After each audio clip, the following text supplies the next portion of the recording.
আমি এই পর্বে যে আলোচনাটা করতে চাই সেটা হচ্ছে কোরআনুল কারীমের সূরা দুখান এবং সূরা কদরের যে দুইটা আয়াত তিলাওয়াত করেছি, এই দুইটা আয়াত নিয়ে আপনাদের সামনে কথা বলতে চাই। এই আয়াতগুলো ভুল বুঝাবুঝি আছে এই আয়াতগুলো নিয়ে। এই ভুল বুঝাবুঝির কারণে ইবাদতের মধ্যে কিছু নতুন সংযোজন ঘটেছে, যেগুলো আমাদের জন্য অত্যন্ত ভয়ঙ্কর। মানুষ সেটা সহজভাবে মেনে নেয়, যে অনেক দিন করতে করতে করতে করতে মানুষ সেগুলোকে সহজভাবে মেনে নিয়েছে। আসলে বিষয়টা অনেক ভয়ঙ্কর। আল্লাহ সুবহানাহু ওয়া তাআলা বলতেছেন, ইন্না আনজালনাহু ফি লাইলাতিন মুবারাকাতিন ইন্না কুন্না মুনজিরিন। আল্লাহ বলছেন যে আমি একটা বরকতময় রাত্রিতে কোরআনকে নাজিল করেছি।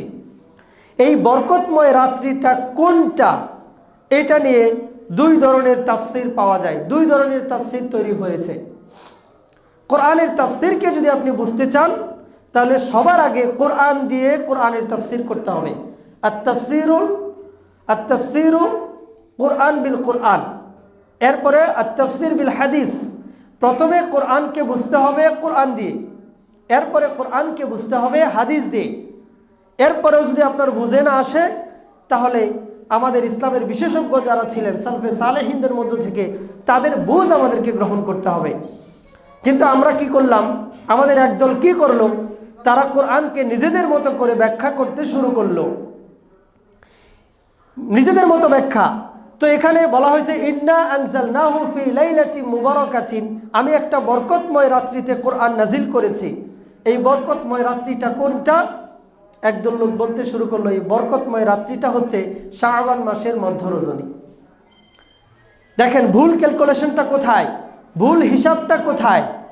শাবান মাসের মধ্য রজনী, একটা মন গড়া ব্যাখ্যা তারা দাঁড় করালো। কেন দাঁড় করালো? তার কারণ হচ্ছে যে এই শাবান মাসের মধ্য রজনী, যেটা আমাদের কাছে শবে বরাত হিসেবে পরিচিত, এইটা যেন আরো শক্তিশালী করা যায়। যে এই রাত্রিতে কোরআন নাজিল হয়েছে, এই রাত্রিতে বরকত নাজিল হয়, এই রাত্রিটার নাম দেওয়া হলো ভাগ্য রজনী। চিন্তা করেন আপনি। তো বলা হয়েছে যে একটা বরকতময় রজনীতে আল্লাহ সুবহানাহু ওয়া তাআলা কোরআন নাজিল করেছেন। একটা সহজ হিসাব, এই বরকতময় রজনী তারা কি বলল যে এটা হচ্ছে শাবান মাসের মধ্য রজনী। দেখেন কোরআন নাজিল হয়েছে কোন মাসে, এই হিসাব কিন্তু সবার কাছেই জানা। কোরআনুল কারীম নাজিল হয়েছে রমাদান মাসে। যেমন সূরা আল বাকারার মধ্যে রমাদান মাস উল্লেখ আছে কোরআনুল কারীমে, একবারই একটা সূরার মধ্যে একটা আয়াতে রমাদান শব্দটা কোরআনুল কারীমে উল্লেখ আছে, আর কোথাও উল্লেখ নাই। সেটা হচ্ছে সূরা আল বাকারার 185 নম্বর আয়াত। আল্লাহ সুবহানাহু ওয়া তাআলা বলছেন যে আল্লাহ বলতেছেন শাহরু রমাদানাল্লাযী উনজিলা ফীহিল কুরআন হুদাল লিন-নাসি ওয়া বায়িনাতিন মিনাল হুদা ওয়াল ফুরকান। শাহরু রমাদানাল্লাযী উনজিলা ফীহিল কুরআন, শাহরু রমাদানাল্লাযী উনজিলা ফীহিল কুরআন। আল্লাহ সুবহানাহু ওয়া তাআলা বলছেন যে আমি এই পবিত্র রমাদান মাসে কোরআন নাজিল করেছি। আমি এই পবিত্র রমাদান মাসে কোরআন নাজিল করেছি। তাহলে এই যে বলতেছে যে বরকতময় রজনীতে কোরআন নাজিল করেছি, এই বরকতময় রজনীটা কোন মাসে হওয়ার কথা? রমাদান মাসে হওয়ার কথা। কারণ আল্লাহ পরিষ্কারভাবে স্পষ্টভাবে বলে দিয়েছেন যে তিনি কোরআন নাজিল করেছেন রমাদান মাসে, এটা শাবান মাসে নয়। এবার আল্লাহ সুবহানাহু ওয়া তাআলা আর একটু স্পষ্টভাবে বললেন। কি বললেন? সূরা কদরের আয়াতের মধ্যে আল্লাহ সুবহানাহু ওয়া তাআলা স্পষ্টভাবে জানিয়ে দিলেন ইন্না আনজালনাহু ফি লাইলাতিল কদরি, আমি কদরের রাত্রিতে কোরআন নাজিল করেছি। এখন কদরের রাত্রিটা কোথায়, এইটা কিন্তু বাংলাদেশের সব মুসলমানেরা জানে, পৃথিবীর সব মুসলমানেরা জানে যে কদরের রাত্রিটা কোন মাসে হয়। কদরের রাত্রিটা হয় রমাদান মাসে। সহিহ আল বুখারী 2017 নম্বর হাদিসের মধ্যে স্পষ্টভাবে উল্লেখ করা হয়েছে। আল্লাহ নবী সাল্লাল্লাহু আলাইহি ওয়াসাল্লাম বললেন তাহাররাউ লাইলাতাল কদরি ফিল ভিতরি, যে আল্লাহ সুবহানাহু ওয়া তাআলা বললেন যে তোমরা লাইলাতুল কদরকে তালাশ করো বেজুর রাত্রিগুলোতে রমাদানের শেষ দশকে। তাহলে আমরা এই তিনটা জিনিস থেকে আপনি উল্টা দিকে যান, যে লাইলাতুল কদর রমাদান মাসের শেষ দশকের বেজুর রাত্রিতে আর লাইলাতুল কদরে আল্লাহ কোরআন নাজিল করেছেন, এটা স্পষ্টভাবে উল্লেখ আছে। আবার কোরআন নাজিল করা হয়েছে রমাদান মাসে, এটাও স্পষ্টভাবে উল্লেখ আছে। তাহলে ইন্না আনজালনাহু ফি লাইলাতিন মুবারাকাতিন, আমি একটা বরকতময় রাত্রিতে কোরআন নাজিল করলাম। এই রাত্রিটা কি শাবান মাসে না রমজান মাসে? রমজান মাসে। এই সাধারণ হিসাবটা বাংলাদেশের লক্ষ লক্ষ হুজুর বুঝে না। এই সোজা হিসাবটা বাংলাদেশের লক্ষ লক্ষ হুজুর বুঝে না যে আল্লাহ সুবহানাহু ওয়া তাআলা পরিষ্কারভাবে যেখানে মাসের কথা উল্লেখ করে, এরপরে এই রাত্রির কথা উল্লেখ করে, রাসূল সাল্লাল্লাহু আলাইহি ওয়াসাল্লাম একেবারে রাত্রি বেজুর রাত্রিগুলোকে উল্লেখ করে যেখানে তিনি ঘোষণা করে দিলেন, এরপরেও এটার একটা আন্দাজি ব্যাখ্যা করে যে এটা হচ্ছে শাবান মাসের মধ্য রজনী। কেন? কারণ এই রাত্রিতে যদি বলা হয় তাহলে শবে বরাতটাকে একটু সুমধুর করে আদায় করা যায়। এটা ভুল ধারণা। কোরআনের এভাবে অপব্যাখ্যা করে শবে বরাতের ফজিলত বর্ণনা করার কোনো মানেই হয় না, কোনো দরকার নাই কোরআনের অপব্যাখ্যা করার। কোরআন নাজিল হয়েছে রমাদান মাসে, কোরআন নাজিল হয়েছে কদরের রাত্রিতে, কোরআন নাজিল হয়েছে রমাদানের বেজুর রাত্রিগুলোতে। সিরাত গ্রন্থ বা তাফসীর গ্রন্থগুলো দেখলে বোঝা যায় যে এখান থেকে সব থেকে প্রসিদ্ধ যে মত পাওয়া যায় সেটা হচ্ছে রমাদান মাসের 21তম রাত্রিতে কোরআনুল কারীম নাজিল হয়েছে। এটা সব থেকে বেশি বোঝা যায়। এরপরে 27-এর কথা কেউ কেউ বলেন। যাই হোক, আমরা যদি বেজুর রাত্রিগুলোতে ধরে নেই, এরপরেও এটা কখনোই শাবান মাস হওয়া সম্ভব নয়। তাহলে শাবান মাসের প্রসঙ্গটা আসলো কিভাবে? শাবান মাসের প্রসঙ্গটা আসলো কিভাবে? এটাকে কিভাবে বলা হয়ে থাকে যে এটা হচ্ছে শবে বরাত? তো শবে বরাতের কথা যদি আপনি খেয়াল করে দেখেন, শবে বরাত এই শব্দ দুইটাই তো ফার্সি শব্দ। শব মানে হচ্ছে রাত্রি, আর বরাত মানে হচ্ছে ভাগ্য। আর যদি বলা হয় যে এটা লাইলাতুল বারাত, তাহলে হিসাবটা পাল্টে যায়। শবে বরাত ভাগ্য রজনী, শবে বরাত ভাগ্য রজনী। সব মানে ফার্সি শব্দ রাত্রি, আর বরাত মানে ভাগ্য, ভাগ্য রজনী। এইটাকে যদি আপনি বাংলায় বলেন তাহলে আমরা সবাই বলতেছি এটার নাম হচ্ছে ভাগ্য রজনী। কিন্তু আপনি যদি এটাকে, এই শব্দটাকে আপনি যদি বলেন আরবিতে শবে বরাত বা ভাগ্য রজনী, এটার আরবি কি? এটার আরবি শব্দ হচ্ছে লাইলাতুল কদর। তাহলে লাইলাতুল কদর কি শাবান মাসে নাকি রমজান মাসে? হিসাবটা খুবই সোজা, হিসাবটা খুবই সোজা।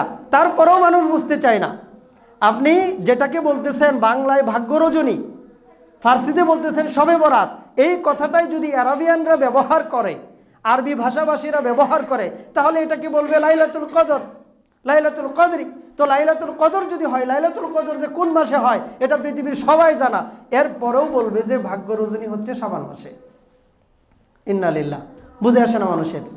দেখেন, আল্লাহ রাসূল সাল্লাল্লাহু আলাইহি সাল্লাম বললেন, 6641 নম্বর হাদিস সহিহ মুসলিম উল্লেখ করা হয়েছে যে আল্লাহ সুবহানাহু আমর বিন আস রাদিয়াল্লাহু তাআলা আনহু বলতেছেন যে কাতাবাল্লাহু মাকাদিরাল খলাইকি ক্বাবলা আন ইয়াখলুকাস সামাওয়াতি ওয়াল আরদ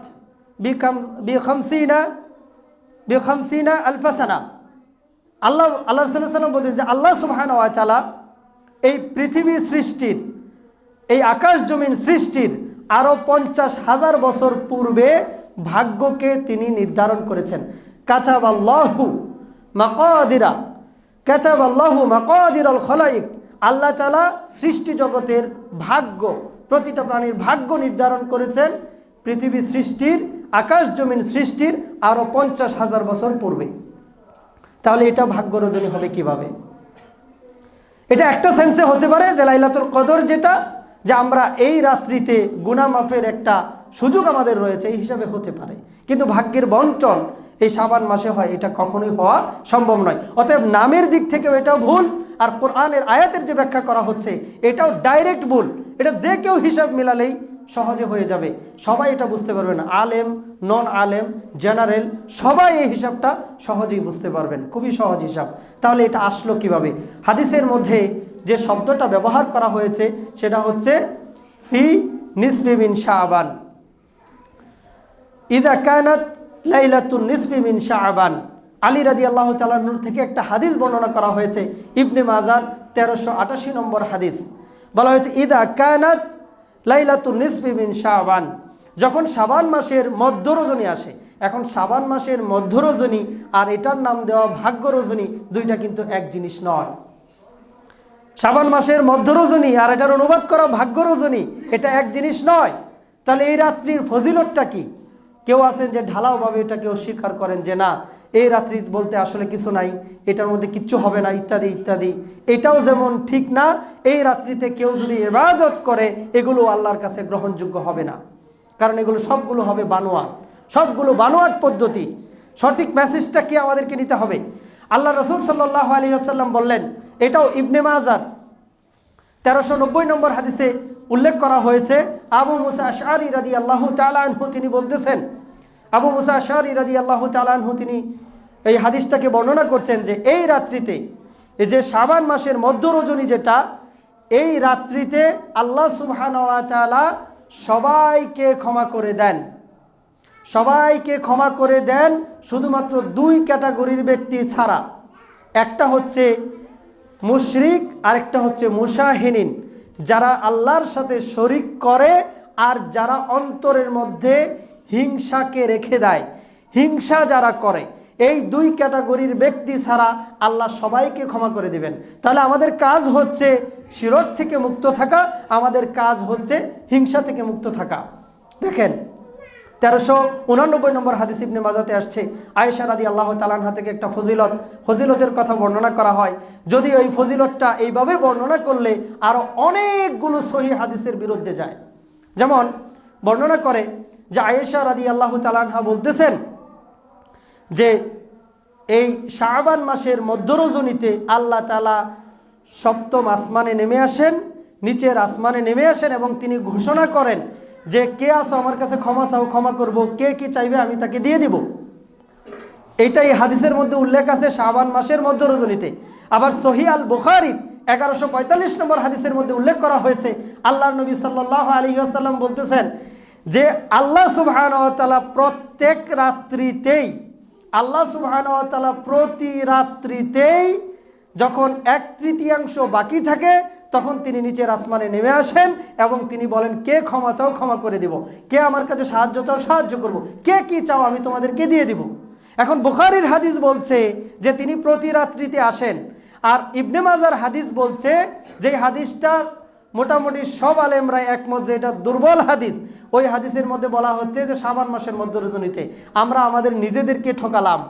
আমরা যদি ওই ইবনে মাজার হাদিসটাকে গ্রহণ করি তাহলে আমরা নিজেদেরকে ঠকালাম। বুখারীর হাদিসের মধ্যে আবু হুরায়রা রাদিয়াল্লাহু তাআলা বলতেছেন যে আল্লাহ প্রতি রাতে আসেন, আর আমরা এটাকে একটা রাত্রিতে ফিক্স করলাম। এই কারণে বাঙালি মুসলমানেরা হুমরি খায়া পড়ে এই রাত্রিতে। সারা বছর ইবাদতের নামে কোনো খবর নাই, সারা রাত্রে তাহাজ্জুদের নামে কোনো খবর নাই, এক রাত্রিতে গিয়া হুমরি খেয়ে পড়ে মসজিদের মধ্যে ভিড় জমায়। এটা ভুল। এই হাদিসের অপব্যাখ্যার কারণে, ভুল মেসেজ আসার কারণে এটা ভুলভাবে পালিত হচ্ছে। এরপরে দেখেন, আপনি যদি অন্যভাবে বিষয়গুলো দেখেন, ভালো করে খেয়াল করেন যে অনেক মানুষ এই কথাগুলো বলতে পারে যে হুজুর আপনার কি সমস্যা হইলো এরকম, আপনি কেন, একটা লোক তো অন্তত সারা বছর একবার হইলেও আল্লাহকে সেজদা করার জন্য আসতেছে, অন্তত সে নিয়ত করছে যে 100 রাকাত নামাজ পড়বে, আপনি কেন বাধা দিচ্ছেন, ও নামাজ পড়লে আপনার কি সমস্যা? এই ধরনের বক্তব্য আছে আমাদের সমাজের মধ্যে যে ও যদি নামাজ পড়ে শবে বরাতের রাত্রিতে আপনার কি সমস্যা?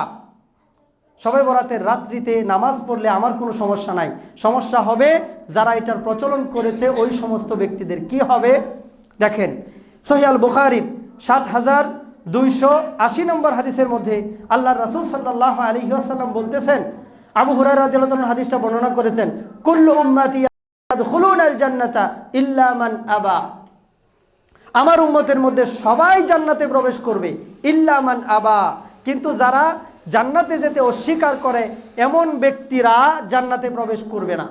সাহাবীরা তো আশ্চর্য হয়ে গেলেন যে কিভাবে এটা সম্ভব যে মানুষেরা আবার জান্নাতে যেতে অস্বীকার করবে। ক্বালু ইয়া রাসূলুল্লাহি সাল্লাল্লাহু আলাইহি ওয়াসাল্লাম মান ইয়াবা, কোন ব্যক্তিটা জান্নাতে যেতে অস্বীকার করে? আল্লাহ রাসূল সাল্লাল্লাহু আলাইহি ওয়াসাল্লাম বললেন যে মান আতাআনি দাখালাল জান্নাহ, যে আমাকে আনুগত্য করে, যে আমার আনুগত্য করে এই ব্যক্তিটা জান্নাতে প্রবেশ করবে। ওয়া মান আসানি ফাকাদ আবা, যেই ব্যক্তিটা আমার অবাধ্যতা করে, যেই ব্যক্তিটা আমার বিরুদ্ধাচরণ করে এই ব্যক্তিটা অস্বীকার করে, এই ব্যক্তি জান্নাতে যেতে চায় না মূলত। আল্লাহ রাসূল সাল্লাল্লাহু আলাইহি ওয়াসাল্লামকে অস্বীকার কিভাবে করা হয়? আপনাকে চলে যেতে হবে কোথায়? 1450 বছর পূর্বে। আপনাকে দেখতে হবে হিস্ট্রি, যে আল্লাহ রাসূল সাল্লাল্লাহু আলাইহি ওয়াসাল্লাম শবে বরাত উপলক্ষে কয় রাত্রিতে তিনি কয় রাকাত সালাত আদায় করেছেন। শবে বরাতের রাত্রি উপলক্ষে তিনি কি সিয়াম পালন করেছেন কিনা, তিনি কি এই রাত্রি উপলক্ষে ইবাদত করেছেন কিনা, আপনাকে চলে যেতে হবে সাহাবায়ে কেরামের জীবনীতে, যে তারা কি আমলটা করেছেন কিনা। আপনাকে যেতে হবে তাবিঈনদের কাছে, আপনাকে যেতে হবে তাবিঈনদের কাছে। বাংলাদেশে অত্যন্ত প্রসিদ্ধ 4টা মাযহাব, এর মধ্যে হানাফি মাযহাব অত্যন্ত প্রসিদ্ধ, বাংলাদেশের মানুষেরা মানে। ইমাম আবু হানিফা রাহিমাহুল্লাহ জীবনে তিনি কত রাকাত শবে বরাতের সালাত আদায় করেছেন? আপনাকে ওই জায়গায় ফিরে যেতে হবে। যদি তারা কেউই না করে থাকেন, তাহলে এটা কেন আসলো আমাদের দেশে এবং কেন এটাকে এত জোরালোভাবে আদায় করা হয়? তারা সবাই বুঝতেন যে এটা হচ্ছে বিদআত, এটা হচ্ছে বিদআত, এটা হচ্ছে নব আবিষ্কার। এখানে যেই একটা সিয়াম পালন করবে, যেই এক রাকাত সালাত যদি আদায় করে, সে আল্লাহ রাসূল সাল্লাল্লাহু আলাইহি সাল্লামের অবাধ্যতা করলো, সে আল্লাহ রাসূল সাল্লাল্লাহু আলাইহি সাল্লামের উপরে পণ্ডিতি করলো। যে রাসূল সাল্লাল্লাহু আলাইহি সাল্লাম যে ইবাদত দিছে, এই ইবাদত আমাদের জন্য যথেষ্ট না, এখন আমি আরো নতুন করে কিছু ইবাদত সংযোজন করলাম। অর্থ হচ্ছে এটাই দাঁড়ায়, কুল ইন কুনতুম তুহিব্বুনাল্লাহ ফাত্তাবিউনি ইউহিব্বুকুমুল্লাহ। সত্যি সত্যি যদি তোমরা আল্লাহকে ভালোবাসো, তাহলে আমাকে অনুসরণ করো, আল্লাহ তোমাদের গুনাহগুলোকে ক্ষমা করে দিবেন, জান্নাতে প্রবেশ করাবেন। তাহলে আল্লাহর রাসূল সাল্লাল্লাহু আলাইহি সাল্লামকে অনুসরণের কথা বলা হয়েছে। অনুসরণ করা মানে পণ্ডিতি করা নয়। অনুসরণ মানে হচ্ছে পিছনে পিছনে চলা, আগে আগে চলা না, মানে বেশি বেশি বুঝার নাম অনুসরণ নয়। এটা হচ্ছে বিষয়। তাহলে রাসূল সাল্লাল্লাহু আলাইহি সাল্লামকে মানতে হবে। এরপরে দেখেন, লোকজন বলে এই যে আমরা সালাত আদায় করি, এই যে সালাতটা আদায় করি, বিদআত বুঝলাম হুজুর, আপনি বললেন যে বিদআত, তো বিদআত তো বুঝলাম, কিন্তু বিদআত তো হচ্ছে এটা তো ভালো বিদআত, এটা তো খারাপ বিদআত না। সিনেমা হল বানাইলে এটা খারাপ বিদআত হইতো, কিন্তু এই যে সালাত আদায় করতেছে এটা তো ভালো বিদআত, অন্তত মনটা তো কিছুটা নরম হবে। তো মানুষের কাছে এটা প্রশ্ন, হুজুরা এই প্রশ্ন করলে মানুষ বেকায়দায় পড়ে। তো দেখেন ভালো বিদআতের অবস্থাটা কি, যেটা আমি শুরুতে একটা হাদিস আপনাদেরকে পড়ে শুনিয়েছিলাম, সহিহ মুসলিমের 1890 নম্বর হাদিস। আল্লাহর নবী সাল্লাল্লাহু আলাইহি ওয়াসাল্লাম বললেন, আল্লাহ নবী সাল্লাল্লাহু আলাইহি ওয়াসাল্লাম বললেন, ফাইন্না খায়রাল হাদিসি কিতাবুল্লাহ খায়রাল হুদা হুদা মুহাম্মাদিন সাল্লাল্লাহু আলাইহি ওয়াসাল্লাম ওয়া শাররাল উমুরি মুহদাসাতুহা ওয়া কুল্লু মুহদাসাতিন বিদআহ ওয়া কুল্লু বিদআতিন দালালা ওয়া কুল্লু দালালাতিন ফিন্নার। চিন্তা করেন, আল্লাহ রাসূল সাল্লাল্লাহু আলাইহি ওয়াসাল্লাম বললেন সর্বোত্তম কথা হচ্ছে আল্লাহর কথা, সর্বোত্তম কথা হচ্ছে আল্লাহর কথা, আর সর্বোত্তম দেখানো পন্থা হচ্ছে যেই পন্থা রাসূল সাল্লাল্লাহু আলাইহি ওয়াসাল্লাম দেখিয়েছেন। এর মধ্যে কেউ যদি একটু করে, অতিরিক্ত করে, এইটাই মন্দ কিছু সে আবিষ্কার করলো। আর প্রত্যেকটা মন্দ বিষয় যা সে নতুন করে আবিষ্কার করলো, এটা হচ্ছে মুহদাস, মানে এটা হচ্ছে বিদআত। প্রত্যেকটা মুহদাস হচ্ছে বিদআত, মানে প্রত্যেকটা নতুন আবিষ্কার করা ইবাদত, এগুলো হচ্ছে বিদআত। আর এখানে স্পষ্টভাবে উল্লেখ করা হয়েছে কুল্লু বিদআতিন দালালা, প্রত্যেকটা বিদআতই হচ্ছে পথভ্রষ্টতা। এখন প্রত্যেকটা বিদআত পথভ্রষ্টতা, এই কথা নবী সাল্লাল্লাহু আলাইহি ওয়াসাল্লাম আমাদেরকে বললেন। কিন্তু আলেমদের মধ্যে কেউ কেউ বলতেছেন ভালো বিদআতও আছে। নবীজি বললেন সব খারাপ, সব পথভ্রষ্টতা, আর এই লোক বলতেছে যে কিছু কিছু ভালো বিদআতও আছে। ইন্না লিল্লাহি ওয়া ইন্না ইলাইহি রাজিউন। আমি বুঝলাম না যে কিভাবে বুঝালে এই লোকগুলো বুঝতে পারবে। নবীজি বললেন সব বিদআত পথভ্রষ্টতা, আর উনি বলতেছেন যে না, কিছু কিছু ভালো বিদআতও আছে। আল্লাহ আমাদেরকে হেফাজত করুন। এটা হচ্ছে অতি পণ্ডিতি নবীজির উপরে, এটা হচ্ছে রাসূল সাল্লাল্লাহু আলাইহি সাল্লামের উপরে অতি পণ্ডিতি। সহিহ আল বুখারীর 5063 নম্বর হাদিসের মধ্যে আসছে, আল্লাহর নবী সাল্লাল্লাহু আলাইহি ওয়াসাল্লাম মসজিদে নববীতে তিনি আছেন। এই আয়েশা রাদিয়াল্লাহু তাআলা আনহার ঘরে ছিলেন। 3 ব্যক্তি মসজিদে নববীতে প্রবেশ করার আগে তারা বিভিন্ন সাহাবায়ে কেরামকে জিজ্ঞেস করলো যে রাসূল সাল্লাল্লাহু আলাইহি সাল্লামের ইবাদতগুলো কেমন। তো তারা শুনলো যে রাসূল সাল্লাল্লাহু আলাইহি সাল্লাম তো অনেক ইবাদত করেন, এগুলো শুনলেন। তো তাদের মনের মধ্যে উদয় হলো এই চিন্তাটা, রাসূল সাল্লাল্লাহু আলাইহি ওয়াসাল্লামের আগের গুনাহ ক্ষমা করে দেওয়া হয়েছে, রাসূল সাল্লাল্লাহু আলাইহি ওয়াসাল্লামের পরের গুনাহ ক্ষমা করে দেওয়া হয়েছে। এমন একজন ব্যক্তি যদি এত ইবাদত করেন, তাহলে আমরা যে টুটাফাটা সামান্য ইবাদত করি, এগুলো দিয়ে কি জান্নাতে যাওয়া সম্ভব? তাদের মনের মধ্যে এই প্রশ্ন জাগলো। একজন প্রতিজ্ঞা করলো, আমি সারা বছর সিয়াম পালন করব, আমি সিয়াম ভাঙবো না। আরেকজন বলল যে আমি সারা রাত ইবাদত করব, আমি কখনো ঘুমাবো না। আর একজন ব্যক্তি বলল যে আমি সারা জীবনেও বিয়ে করব না, বিয়ে করলে বাচ্চা কাচ্চারা খালি ডিস্টার্ব করবে, ইবাদত করতে পারবো না। তিনজনে এই তিন কথা বলল মসজিদে নববীতে দাঁড়িয়ে। আল্লাহ রাসূল সাল্লাল্লাহু আলাইহি সাল্লামের ঘরটা, আয়েশা রাদিয়াল্লাহু তাআলা আনহার ঘরটা ছিল দেয়ালটা ঘেঁষে। তিনি ঘর থেকে বের হয়ে আসলেন, এসে ধমক দিয়ে বললেন, তোমরাই কি এরা যারা এই কথাগুলো বলছো? হ্যাঁ, আমরাই এরা। শুনে রাখো, আমি সব থেকে বেশি আল্লাহ তাআলাকে ভয় করি। আমি সারা বছর সিয়াম পালন করি না, আমি সারা রাত সালাত আদায় করি না, আমি মহিলাদেরকে বিয়ে করি, নারীদেরকে আমি বিয়ে করি। এরপরে তিনি যে সত্য কথাটা বললেন সেটা হচ্ছে ফামান রাগিবা আন সুন্নতি ফালাইসা মিন্নি, যে আমার সুন্নাত থেকে বের হয়ে যাবে, যে আমার পদ্ধতি থেকে বের হয়ে যাবে, সে আমার দলের কেউ না, সে আমার উম্মতের কেউ না। এটা হচ্ছে সত্য কথা। এই কারণে বলি যে অতিরিক্ত করতে যাবেন না। আমরা কমও করব না, আমরা বেশিও করব না। বেশি করলেই পণ্ডিতি, এর মানে হচ্ছে যে আপনি রাসূল সাল্লাল্লাহু আলাইহি ওয়াসাল্লামের থেকে বেশি বুঝতেছেন। এটা করা যাবে না, এটা করা যাবে না। অতএব এই শবে বরাতের রাত্রিতে কেউ যে যদি বলে এরকম প্রেসক্রিপশন করে যে আপনি এই সূরা দিয়ে পড়েন, ওই সূরা দিয়ে পড়েন, এগুলো তো টাটকা বানোয়াট। কেউ যদি বলে এত রাকাত পড়বেন, এত রাকাত, এটাও বানোয়াট। কেউ যদি স্বাভাবিক ইবাদত আগে থেকেই করে থাকেন তারা করবেন। কেউ যদি সিয়াম পালন করেন, আইয়ামে বীজের সিয়াম 13, 14 এবং 15 তারিখ, 13, 14 এবং 15, এই 3 দিনের আইয়ামে বীজের সিয়াম যদি কেউ পালন করেন তাহলে তারা করতে পারেন, তাহলে তারা এটা করতে পারেন। কিন্তু তারা যদি এটা না করে থাকেন তাহলে আর তার নতুন করে এই রাত্রিকে উদ্দেশ্য করে আর সালাত আদায়ের সুযোগ নাই, আর সিয়াম পালনের সুযোগ নাই। যদি কেউ করেন তাহলে তার এই যে শবে বরাতের আবার নিয়ত বানানো হয়েছে, এগুলো হচ্ছে বিদআত। আর এই প্রত্যেকটা বিদআত পথভ্রষ্টতা, এই প্রত্যেকটা বিদআতের কারণে তাকে জাহান্নামে যেতে হবে, হাউজে কাউসারের পানি থেকে বঞ্চিত হবে। এই হাদিস আমি আপনাদেরকে এর আগে বহুবার শুনিয়েছি। সহিহ আল বুখারীর 6585 নম্বর হাদিস। আল্লাহ রাসূল সাল্লাল্লাহু আলাইহি ওয়াসাল্লাম বললেন যে আমি হাউজে কাউসারের পানির কাছে গিয়ে দাঁড়াবো, যারা পিপাসিত হবে আমি সবাইকে, সব মুসলমানদেরকে পানি দিতে থাকবো, দিতে থাকবো, দিতে থাকবো। এরপরে আল্লাহ সুবহানাহু ওয়া তাআলা কিছু লোকের সামনে পর্দা টেনে দিবেন, কিছু লোকের সামনে। আমি আল্লাহকে বলবো, ইয়া রব্বি আসহাবি উম্মতি, হে আমার রব, এরা আমার আসহাব, এরা আমার সাহাবী, এরা আমার উম্মত, তাহলে পানি দিতে নিষেধ করতেছো কেন? তো আল্লাহ রাসূল সাল্লাল্লাহু আলাইহি ওয়াসাল্লাম কিন্তু তাদেরকে চিনতে পারবেন যে এরা উম্মত। কিভাবে চিনবেন? কারণ এইগুলো সালাত আদায় করতো, এই লোকগুলো ওযু করতো, ওযুর অঙ্গগুলো ঝলমল ঝলমল করতেছে, সেজদার যে কালো দাগ পড়ে গেছে এটা ঝলমল ঝলমল করতেছে, এগুলো দেখে আল্লাহ রাসূল সাল্লাল্লাহু আলাইহি ওয়াসাল্লাম চিনতে পারবেন। তাহলে নিঃসন্দেহে এই লোকগুলো নামাজি ছিল, এই লোকগুলো সালাত আদায় করতো, এরকম লোক ছিল, এই কারণে তিনি চিনতে পারবেন। এরপরে আল্লাহ তাআলা বলবেন যে তুমি জানো না মারা যাওয়ার পরে, তুমি মারা যাওয়ার পরে এরা দিনের মধ্যে কি কি নতুন নতুন বিষয় সংযোজন করেছিল, এটা তুমি জানো না। এরপরে রাসূল সাল্লাল্লাহু আলাইহি ওয়াসাল্লাম বলবেন সোহকান সোহকান সোহকান, দূর হও, দূর হও, দূর হও।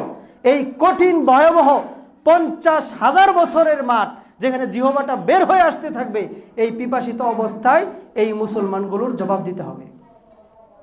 হাসরের মাঠের বিচারটা হবে তাদের এইভাবে, তারা হাউজে কাউসারের পানি পান করতে পারবে না।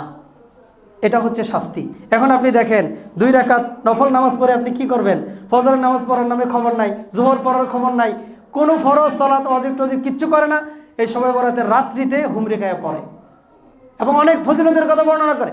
এই যে আপনি করতেছেন, আপনি স্বাভাবিক আমলগুলো কিছুই করেন না, এক রাত্রিতে আপনি জান্নাত কনফার্ম করে ফেলতে চাচ্ছেন, এটা অসম্ভব। এক রাত্রিতে আপনি আপনার ভাগ্যকে গুছাতে চাচ্ছেন, এটা অসম্ভব। কোরআন এবং হাদিস থেকে কোনোভাবে এই রাত্রিতে কোনো আমল প্রমাণ করা যায় না।